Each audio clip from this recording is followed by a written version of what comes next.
Open any browser. Now type freepik.com on search bar. Now search Mockups. Now select any mockup. Now click on Download button. Now click on Free Download. Now left click on File. Now extract the file.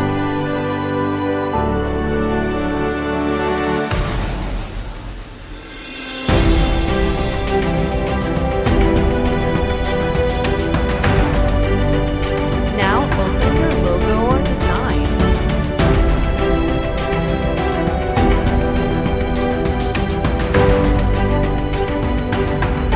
Now right-click on Layer.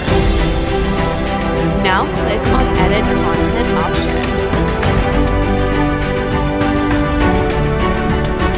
Now copy your design.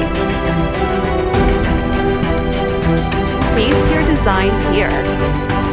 Now disable previous layers. Now press Ctrl+S.